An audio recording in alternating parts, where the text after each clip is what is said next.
You interact with web applications pretty much every single time. Right now, if you're watching this on Instagram, if you're watching this on YouTube, if you're watching this on LinkedIn, these are web applications. When I talk about web applications, a lot of people sometimes are like, oh, so you're gonna teach people how to build websites. I wanna talk to you a little bit about the difference between a website and a web application. Hey, what's going on? Nelly Sugu, Dittofi evangelist, and I'm here not to talk to you about Dittofi at all. I just want us to establish some common understanding.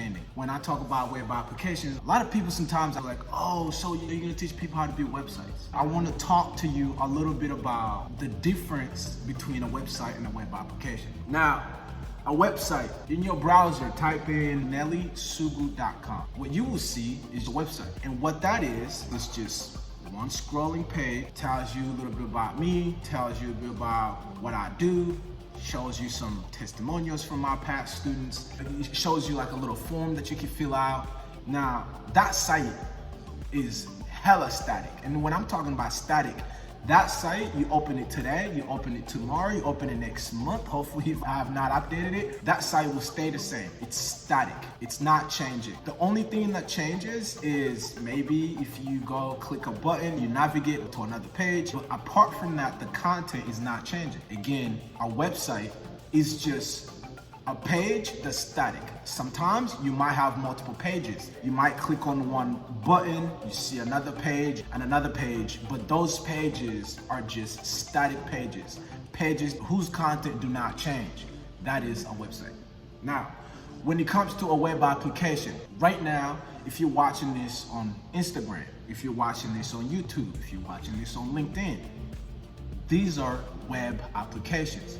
You interact with web applications pretty much every single time. When we say applications, we're talking about things that are dynamic. You can still access it in the browser, but they're dynamic and interactive. So think about this. You go to Instagram.com. If you're logged in, you're gonna see your content, or you're gonna see a feed that's yours. If I go there, I will see my feed.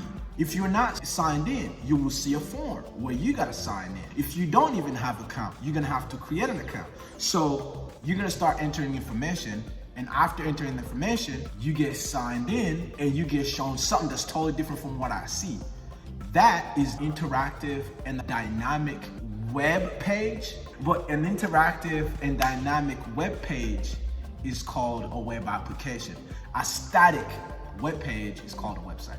There you go. So that is the difference between a website and a web application. Now, with Dittofi, you can build both, but the power of Dittofi resides in building web applications.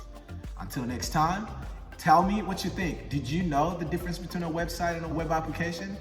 If you didn't, what do you think now? Can you give me some examples of some web applications that you use in the comments?